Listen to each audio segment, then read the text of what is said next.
Hello, welcome sa video na ito sa Pro Edition ng Inventory Management System. So ipakita natin sa video na ito kung papaano tayo mag-register ng ilang items, lalo na kapag yung binibili natin ay per pack and then binibenta naman natin siya per piece. So magkaroon tayo ng example kung paano natin yan gagawin dito sa ating spreadsheet template. So for example, meron tayong mga per pack na binibili. Let's say halimbawa, stick O. Yan. So halimbawa, ang isang piraso ng stick O na binibenta nyo ay piso. Pero pag binili nyo naman siya doon sa supplier, meron siyang halimbawa, ang laman niya is 30 pieces. Pero nabibili nyo lang siya ng, let's say for example, ay 20 pieces. No? 20 pesos yung 30 pieces na isang pack. So, for example lang naman to. Hindi siya actual talaga. So, for example lang. So, i-divide natin yan ngayon into ilang peraso yung pack na ito? 30. So, ang cost niya talaga is 67 centavos. Pero binibenta natin siya ng piso. Yan. So, yun yung example. So, for example, meron pa tayong mga binibiling mga pack. Like, halimbawa, itong mga to. Yan, mga noodles. Diba? Mga nakapack yan. May mga coke din na nakapack. Yan. So, usually, ganun yung pinaka pattern. Halimbawa, yung i-register natin dito is, ang selling na niya is for per piece, no? Pwede rin natin lagyan dito ng note na piece. Yan. So, halimbawa, kung per piece yan, ganyan natin ibebenta. E, paano kung binibenta na rin natin yung per pack? Halimbawa, medyo malaki na yung store. May tingi-tingi tayo. Meron din tayong pang retail store. Yan. Ito naman yung pack. Nabili natin siya ng 20 pesos. So, magkano natin siya ibebenta? So, let's say, bawasan lang natin. Mga, from, 30 pieces, diba? 30. Yan, pwede natin gawing babaan natin, 29. So, makakatipid sila ng piso. Parang gano'n, no?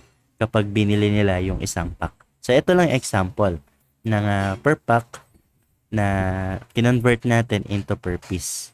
Yan. Kasi usually naman, kapag bibili kayo from supplier, laging per pack yan, di ba? Karamihan, para mas makamura po kayo per pack. And then, ibebenta nyo in retail per piece. Ayan, so ito yung example natin. Kaya pagdating sa purchase, ayan, halimbawa pagdating sa purchase, usually, itong portion na to, hindi naman natin, kung hindi naman nyo ginagawa, pwede nyo nang i-remove para hindi kayo malito. Ang goal kasi natin dito is malaman kung ilan pa yung available na inventory ng ating product. So, for example, bumili kayo ng product ng stick O sa inyong supplier. Yan. Syempre, pag binili nyo isang pack, ang equivalent nun is 30 pieces. Yan. Pero kapag, let's say, bumili kayo ng mga 5 peraso. So, i-convert nyo ngayon. 30 times 5. Yan. Pwede nyo namang gawin yan dito. Yan. Tapos, lagyan natin ng date. Order number, kahit wala naman yan. Pero, minsan receipt yan kung gusto nyo ng detail, detail na input or ng record, pwede nyo ilagay. Ayan. So, ibig sabihin, ang nagastos nyo is, ayan, 100 pesos. Kasi, ang isang piraso ng isang pack na ito ay nagkakahalaga ng 20 pesos. Ayan. Ang laman ay 30 pieces. Ayan. Kaya kapag ibebenta nyo na siya, let's say, halimbawa, ibebenta nyo na siya today, ayan, meron pang available na 150 na pieces ng ating steak O. Pero in pack yan, kung i-divide sa 20, nasa 5 pack lang siya. So, halimbawa, nag-start na kayo magbenta, may bata na bumili sa store nyo, bumili ng 5 peraso, yan, 145 na lang. Ang goal nito is na-identify pa rin natin yung kanyang availability, no? Available ng ating stock mismo. So, example lang naman ito. Pwede pa kayong magkaroon ng other example. Actually, pwede nyo rin siyang magamit kahit sa mga rice, sa mga egg, or sa mga liquid like oil. Yan, pwede nyo siyang magamit sa mga ganyan. Pwede nyo lang lagyan ng additional description para mas in detail sa inyo. Halimbawa, rice na ang 1 kilo. Yan. Yan. Tapos ito, egg na medium. Yan, medium. Tapos per piece. Yan. So, pwede nyong ilagay kung halimbawa, magkano nyo ba siya nabili sa supplier. Halimbawa, nabili nyo sa supplier ng 900 pesos. Yung isang sako nito na tigta 25. So, kung i-divide mo siya sa 25, ang isang kilo niya is 36 pesos. Pero pag ibebenta mo naman siya in retail, let's say 55, yan. So, ganyan na siya.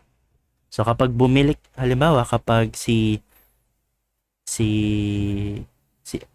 store owner bumili kay supplier ng bigas, dalawang 25 kilo na sako ng bigas, yan, let's say yung rice.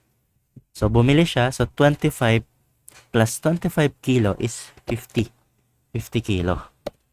Yan. So, ibig sabihin, meron kang dalawang sako ng bigas na take 25 kilo, kaya 50 kilo lahat-lahat.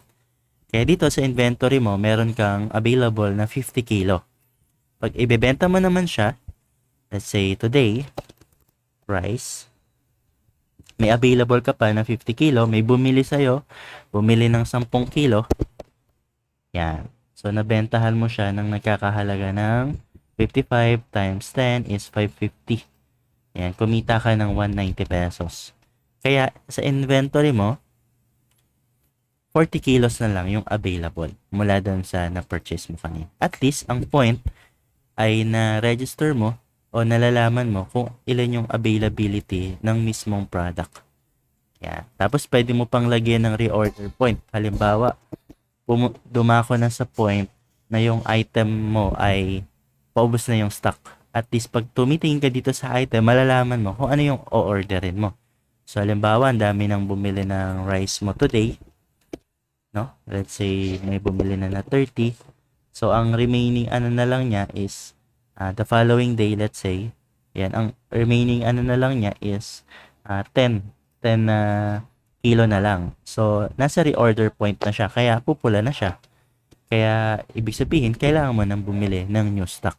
Kaya punta ka ulit kay supplier, dahil konti na lang. So, bumili ka naman na ngayon, dahil mabenta, bumili ka naman na ngayon ng 25 kilo ng bigas. Yan. Pagdating sa item, meron ka ng available na 125 na kilo ng bigas. Yan. So, yan yung mga example natin pagdating sa mga per packs, sa mga kagaya ng mga bigas, or even kahit sa mga egg, oil, yan. Just convert lang natin into per piece. And then, divide na lang natin, kagaya nito, kung magkano ba siya yung per pack, and then kung magkano siya, kung ilan yung quantity niya sa pack na yon, no? Kagaya nung nandito sa example natin. Okay? So, yun lang. Kung may any question din kayo regarding sa paggamit ng template na ito, kindly let me know lang para ma-address natin yung concern. Thank you sa panonood.